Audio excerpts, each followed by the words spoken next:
The theories floating around about how Stranger Things Season 5 ends are absolutely brutal. After Volume 1 dropped, fans started piecing together every clue, every trailer shot, and every interview quote to figure out who's gonna die and how devastating this finale is really going to be. So here are the darkest theories about Season 5. It'll blow your mind. Jonathan dies, right after getting the ring. This theory is painful. In Episode 3, Murray secretly gives Jonathan an engagement ring meant for Nancy. Jonathan hasn't proposed yet because the timing is terrible. Holly just got kidnapped, Nancy's parents are in the hospital, and everything's falling apart. But here's where it gets dark. The theory says Jonathan's going to get Vecna'd before he can propose. Picture this. Jonathan falls into a trance. Nancy's frantically searching for his favorite song to save him, just like she did for Max with Running Up That Hill. But maybe she can't find it in time. Or maybe Vecna's too strong now and music doesn't work anymore. And Jonathan dies with that ring still in his pocket, never getting to ask the question. That's crushing on multiple levels. Nancy would blame herself for not saving him. She'd have to live with the fact that Jonathan loved her enough to propose even though their relationship was falling apart. And Mike would lose his brother figure, the guy who's been protecting him since Season 1. The ring becomes the symbol of what could have been, and Nancy probably keeps it for the rest of her life. Some fans think this is exactly what the Duffers are setting up. They gave Jonathan the ring in Volume 1 for a reason.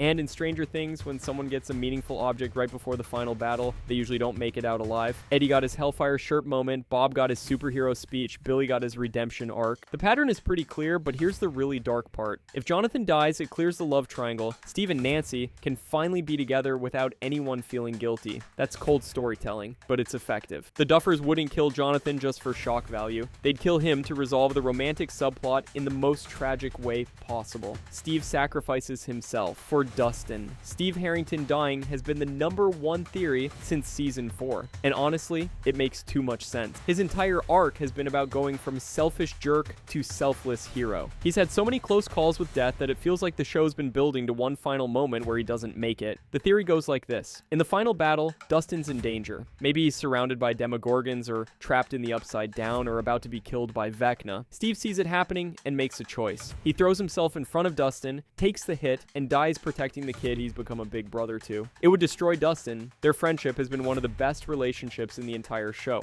From Season 2, when Steve helped Dustin with his hair, to Season 4, when they fought side by side against the Bats, these two have been inseparable. Dustin losing Steve would break him in a way that losing Eddie did, but worse, because Steve's been there longer. And the show's been foreshadowing it. In Season 4, Steve talked about having 6 kids and driving them around in an RV. That's the dream he'll never get to live. Nancy and Steve have been dancing around their feelings for years. If Steve dies before they can be together, that's brutal. Robin would lose her best friend, the kids would lose their babysitter, everyone would be wrecked. Joe Keery has been pretty open about wanting to move on to other projects. He's been in 5 movies since Season 4 wrapped. The Duffers might be giving him the heroic exit he deserves, and heroic exits in Stranger Things usually mean death. Steve going out like a legend, saving the kid he loves like a little brother, that's the kind of ending that would make everyone cry. 11 dies using all her power. This theory has been around since Season 1, and it's never gone away. The idea is that 11's powers are killing her. We've seen the nosebleeds, the exhaustion, the way she collapses after big moves. Dr. Brenner even said in Season 2 that her abilities would eventually destroy her from the inside. What if the final battle requires 11 to use every ounce of power she has? What if defeating Vecna and closing the gates permanently means she has to push herself past her limit? She does it, she saves everyone, but the effort kills her. Millie Bobby Brown has talked about how Season 1 was originally supposed to be 11's complete story. She was supposed to sacrifice herself to close the gate, and that would be the end. The Duffers changed their minds because the show got renewed, but they've said everything comes full circle. What if full circle means going back to that original ending? 11 dying would wreck Mike. He's loved her since they were 12 years old. She's his whole world. Hopper and Joyce would lose their daughter. Max would lose her best friend. Will would lose his sister. The group would win the war, but lose the person who made it possible. That's the definition of bittersweet. And there's evidence in Volume 1. 11's been training non-stop for 18 months, but she's also exhausted. She's running on fumes. By the time the final battle comes, she's going to be at her weakest physically, even though her powers are at their strongest. That combination could be lethal. The fake-out version of this theory is that 11 appears to die, everyone mourns her, but then in the final scene, we see her alive somewhere. Maybe she's in a coma like Max. Maybe she lost her powers but survived. Maybe she's in hiding. That would still be devastating, but it leaves room for hope. Will has to die to close the gates. Well, Byers started this whole story. He was taken on November 6th, 1983, and everything spiraled from there. Noah Schnapp has been saying for months that the story started with Will, so it should end with with Will. That sounds ominous. The theory is that Will's connection to the hive mind makes him the key to everything. He's been linked to Vecna since he was 12. He's got powers now that come from that connection. What if the only way to permanently sever the link between the Upside Down and the real world is for Will to sacrifice himself? Think about it. Will was the bridge. Vecna used him to spy on the group in Season 2. The Mind Flayer possessed him. His body has Upside Down particles in it that have been there for years. If those particles are what's keeping the gates open, then destroying them means destroying Will. That would be absolutely brutal. Joyce has spent 8 years fighting to keep her son alive. She went to the Upside Down to find him. She drove across the country to save him. She's been the mom who never gives up. Having her lose Will at the very end would break her. Jonathan would lose his little brother. Mike would lose his best friend. The party would be incomplete. But here's why this theory feels possible. Will's been sidelined for most of the series. He was the victim in Season 1, possessed in Season 2, dealing with trauma in Season 3, and barely in Season 4. Season 5 is finally his time to shine. And in stories like this, when a character finally gets their moment, it's usually because they're about to make the ultimate sacrifice. Will's powers unlocking in Episode 4 might not be him becoming a hero. It might be him realizing what he has to do. He can control the hive mind now, which means he can shut it down. But shutting it down might mean shutting himself down too. That's the kind of dark twist the Duffers love. The Mind Flayer is actually in control.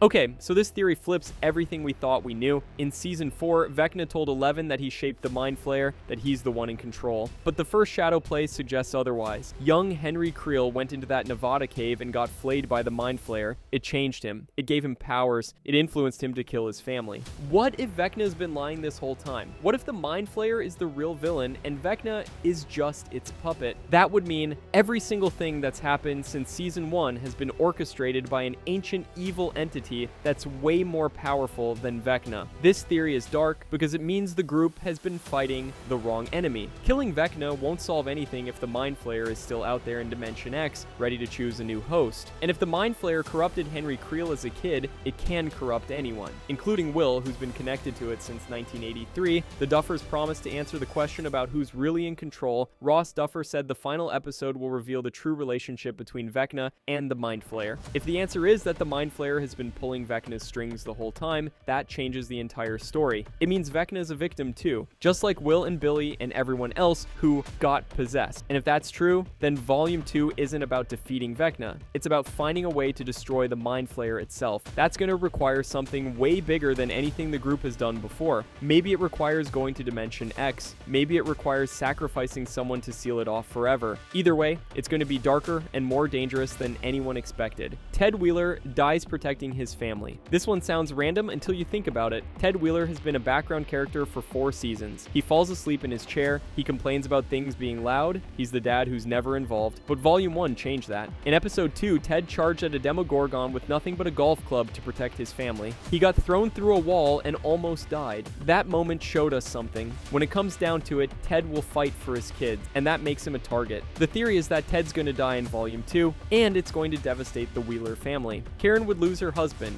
Nancy and Mike would lose their dad. Holly would grow up without him. And all of them would have to live with the fact that Ted died being a hero, something they never expected from him. This would work narratively because Ted dying would force the Wheeler kids to step up. Nancy's already a leader, but losing her dad would push her even harder. Mike would have to become the man of the family. It would give them both motivation going into the final battle, and it would show that even the most ordinary people can be heroes when it matters. Joe Tress, who plays Ted, has been getting way more screen time in Season 5 than in any previous season. That's suspicious. When a background character suddenly becomes important, it usually means they're about to die. The Duffers are giving Ted his moment before they take him away. Karen Wheeler is actually Alice Creel. This theory is insane, but it kind of makes sense. Back in Season 4, we saw flashbacks to the Creel family. Victor Creel had a wife named Virginia and 2 kids, Henry and Alice. Henry killed Virginia and Alice, or at least that's what we were told. But what if Alice survived? The theory goes that Alice Creel somehow escaped, changed her name to Karen, and started a new life in Hawkins. She doesn't remember what happened because the trauma was so severe that she blocked it out. But now that Vecna's back and targeting Holly, those memories are going to come flooding back. If this is true, it explains why Vecna specifically went after Holly Wheeler. She's not just a random kid, she's his niece. He's targeting his own family to complete some twisted ritual or revenge plot. And Karen's connection to the Creel house would make her a direct target too. This theory is dark because it means Karen's been living a lie her entire adult life. She doesn't doesn't know who she really is. When she finds out, it's going to destroy her. Her whole identity is built on being Mrs. Wheeler, the perfect suburban mom. Learning she's actually a Creole, a member of the family that started all of this, that would shatter her, and it would put her in direct danger. If Vecna knows Karen is Alice, he's gonna come for her. Maybe he wants to finish what he started in 1959. Maybe he needs her for some part of his plan. Either way, Karen's not going to make it through this alive if the theory is true. The evidence is circumstantial but interesting. Karen and Alice are both around the same age, if you do the math. Karen doesn't talk about her past or her family. She's been mysteriously present in Volume 1 scenes where she usually wouldn't be. The Duffers don't waste screen time, so if Karen's getting more focus, there's a reason.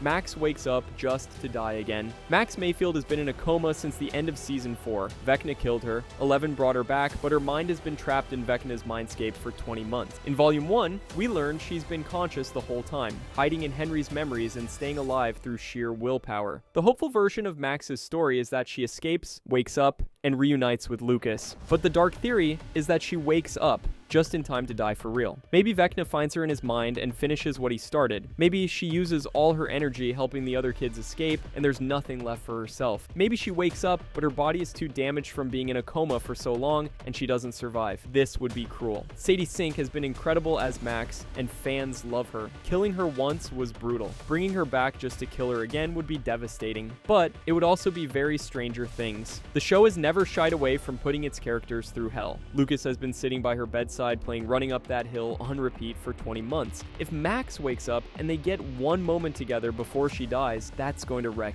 everyone. Lucas would never recover from that. He's already lost so much. Losing Max after fighting so hard to save her would break him. The Duffers said Max's story is one of the most important arcs in Season 5. They wouldn't say that if she just wakes up and everything's fine. Something major is going to happen with her character, and based on how dark this season is, that something major is probably tragic. Hopper's backup plan. With the bomb vest. At the end of episode 4, Hopper revealed he's wearing a bomb vest under his clothes. His backup plan if the military tries to take 11 is to blow himself up and take them with him. That's dark just as a concept, but here's the theory. Hopper's actually going to use that bomb. Maybe the military corners them and there's no other way out. Maybe Hopper needs to destroy something in the Upside Down and the bomb is the only option. Maybe he sacrifices himself to seal a gate permanently. Whatever the scenario, Hopper's bomb vest has been introduced for a reason, and that reason is probably him dying. This would devastate Joyce. She just got Hopper back after thinking he was dead for 2 years. They finally admitted they love each other. They're trying to build a family with 11. And then Hopper dies for real this time. No fake outs, no Russian prison escapes, just gone. 11 would lose her dad. She finally has a father who loves her and protects her, and he gets taken away. Will and Jonathan would lose the closest thing they've had to a father figure since their own dad left. The entire group would lose their leader, the adult who actually listens to them and believes them. David Harbour has said in interviews that Hopper came closest to dying at the end of Season 3. There was a version where he actually did die, and they changed it at the last minute. Maybe the Duffers regret that decision. Maybe they're going to finish what they started and give Hopper the heroic death they originally planned. The D&D game reveals it was all fiction. This theory would make fans riot, but it's worth mentioning. There's a theory that the entire series has been one long Dungeons & Dragons campaign. Everything we've seen, all the monsters and the trauma and the death, it's all been in the kids' imagination as they play the game. The final scene would be them in Mike's basement finishing the campaign. They'd pack up their dice and go home, and we'd realize none of it was real. Will was never actually kidnapped. Barb never died. Eddie's still alive. It was all just a game. This is dark not because of death, but because it would invalidate everything. All the emotional investment, all the character growth, all the relationships we've watched develop,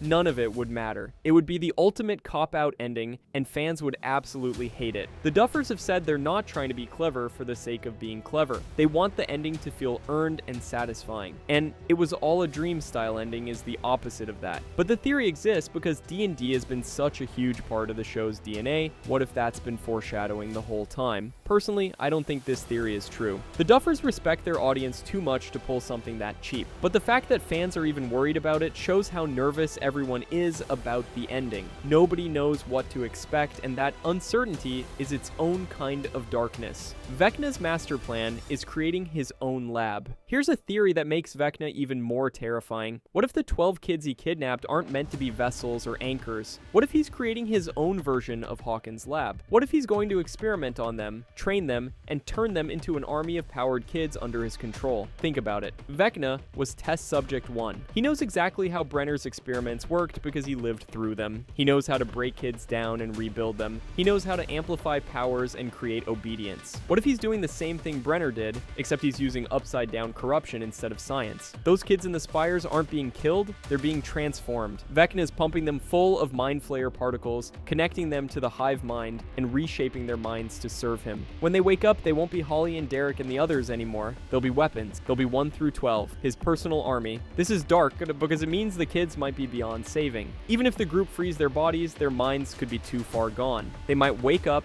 and immediately attack their families. The parents who've been desperately searching for them would get their children back only to realize they've become monsters. And it raises the stakes for the rescue mission. Freeing the kids isn't enough. The group has to find a way to undo what Vecna did to them. Maybe that's where Kaylee comes in. Maybe her illusion powers can help break through the conditioning. Or maybe 11 has to go into each kid's mind individually and pull them back, which would exhaust her before the final battle even starts. The final battle kills multiple main characters. The Duffers have been really clear that Season 5 is brutal, they've said it's violent, the stakes are higher than ever, and deaths will be earned, not just for shock value. That makes it sound like multiple main characters are going to die, not just one. The theory is that the final battle is going to be a massacre. Steve dies protecting Dustin, Jonathan dies saving Nancy, Ted dies protecting his family, Murray dies in some badass explosion, Hopper uses the bomb vest, maybe even 11 or Will sacrifice themselves. By the end, the group might lose 4 or 5 people in a single episode. This would be the darkest possible ending. The survivors would be traumatized for life. They'd win the war but lose so many people that the victory feels hollow. It would be realistic though. Wars have casualties. Fighting an interdimensional evil god should cost lives. Stranger Things has always been relatively safe with its main cast, so maybe the finale is where they finally take the gloves off. Matt Duffer used Mike as an example in an interview saying, "If you kill Mike, the show becomes entirely about that and it's too depressing." That comment is revealing because it shows they've thought seriously about killing main characters. They've talked through the pros and cons. The fact that they're even having those conversations means someone major is definitely dying. The question is how many? 1 death would be sad, 2 would be devastating,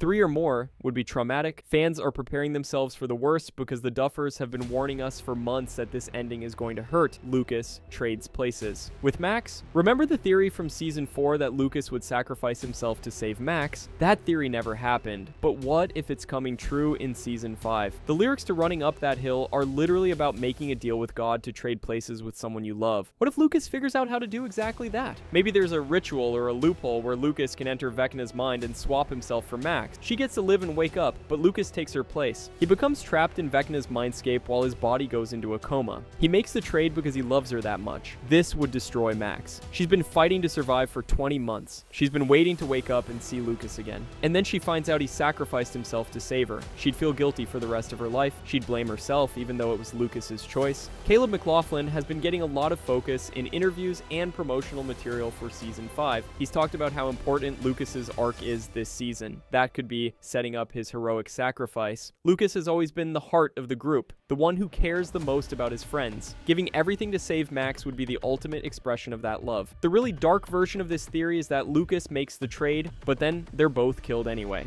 Vecna tricks Lucas into swapping places, Max wakes up, they have one moment together, and then Vecna kills them both. That would be so cruel that I almost can't imagine the Duffers doing it, but it would definitely be the darkest possible outcome. 11 loses her powers forever. Not all dark theories involve death. Some involve loss of a different kind. What if 11 survives the final battle but loses her powers permanently? What if using them to defeat Vecna and close the gates burns them out completely, and she can never access them again? This would be dark because 11's powers have defined her entire existence. She was raised in a lab to be a weapon. She escaped and used her abilities to protect her friends. She spent years learning to control them and accept them as part of who she is. Losing them would feel like losing part of herself, but it would also be a path to normalcy. Without powers, 11 could finally be just Jane Hopper. She could go to college with Mike. She could have a regular life without the government hunting her. She could be safe in a way she's never been before. That's bittersweet. She gets what she's always wanted, but it costs her the thing that made her special. Mike would support her no matter what, but 11 might struggle with feeling useless. What if another threat emerges and she can't help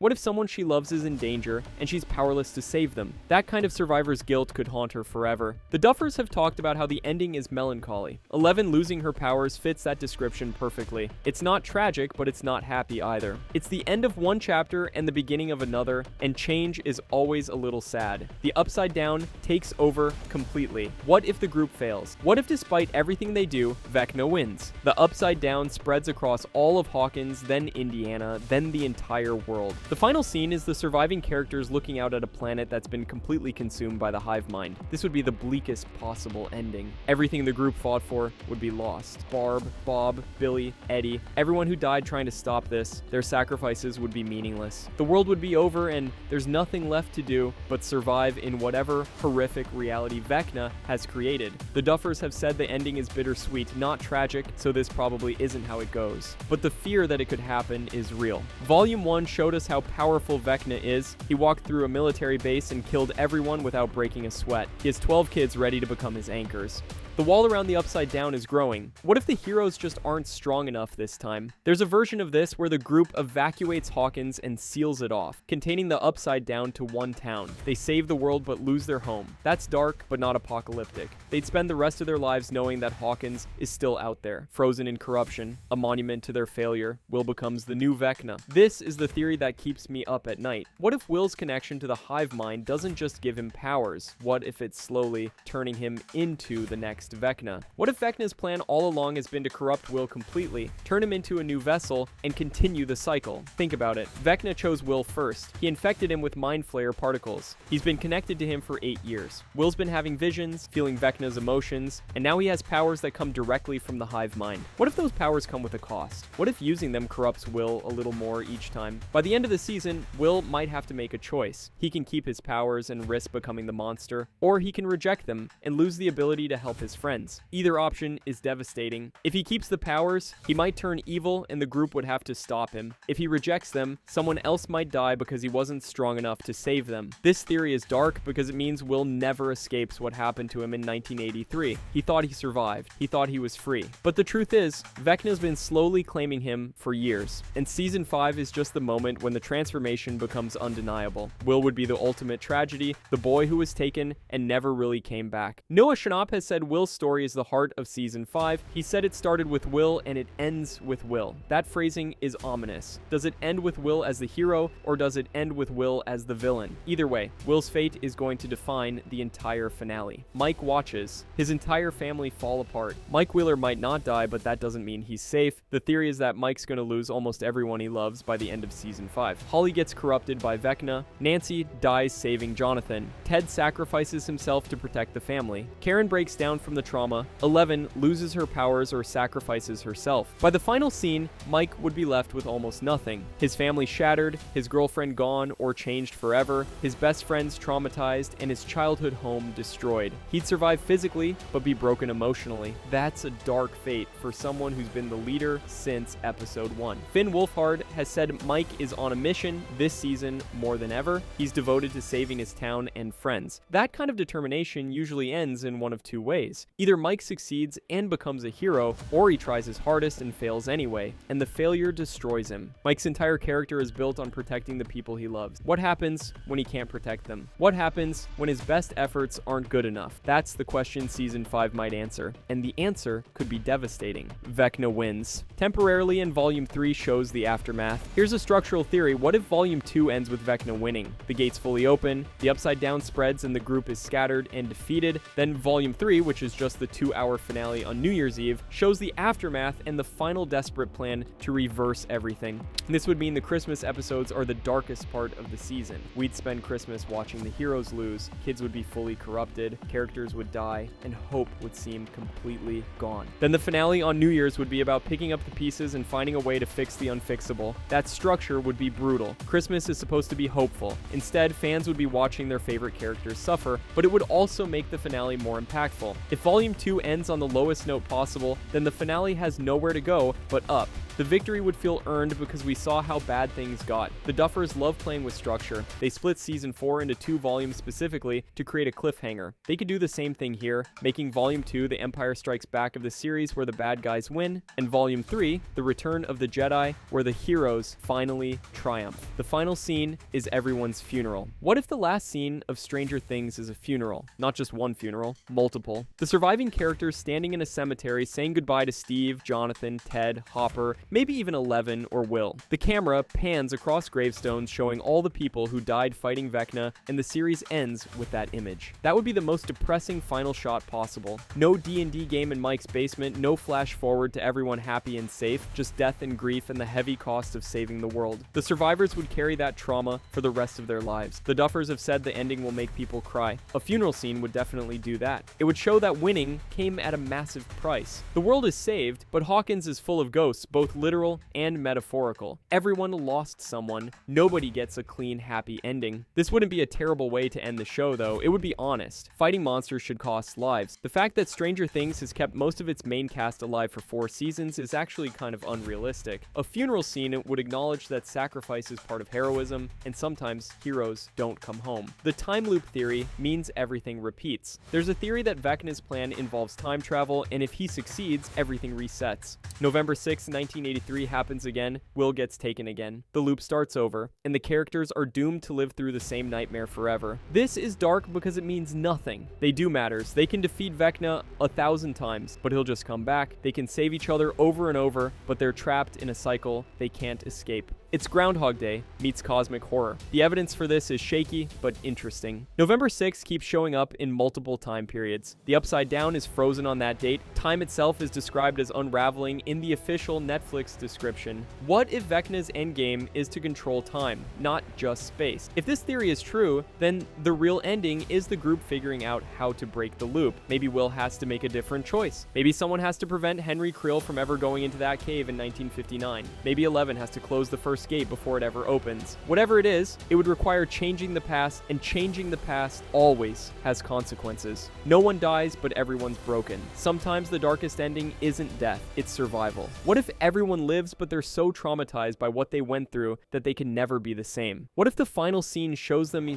years later, unable to move on, haunted by what they saw and did? Max is in therapy for the rest of her life. Lucas has PTSD and can't sleep. Dustin dropped out of college because he can't focus. Mike and Eleven are together, but their relationship is strained by everything they lost. Nancy became a reporter who writes about trauma because she can't escape her own. Steve works at a dead-end job because his dreams died in the Upside Down. That's a haunting ending. They saved the world, but it broke them. They're alive, but not really living. And there's no way to fix it because trauma doesn't just go away. You carry it with you forever. The Duffers have described the ending as melancholy. This fits that description. It's not happy and it's not tragic. It's real. It's what actually happens to people who go through horrible things. They survive, but survival isn't the same as being okay. These dark theories show just how nervous fans are about the ending. We've spent 8 years with these characters. We've watched them grow up, fight monsters, lose people they love, and keep going. Now, we're about to find out if all of that effort was enough. And based on what the Duffers have been saying, the answer might be yes, but the cost is going to be higher than anyone wants to pay. Volume 2 drops on Christmas, the finale drops on New Year's Eve, and by the time the credits roll, Stranger Things is over. Whether the ending is hopeful or devastating, earned or shocking, one thing's for sure: it's going to hurt. The only question is how much.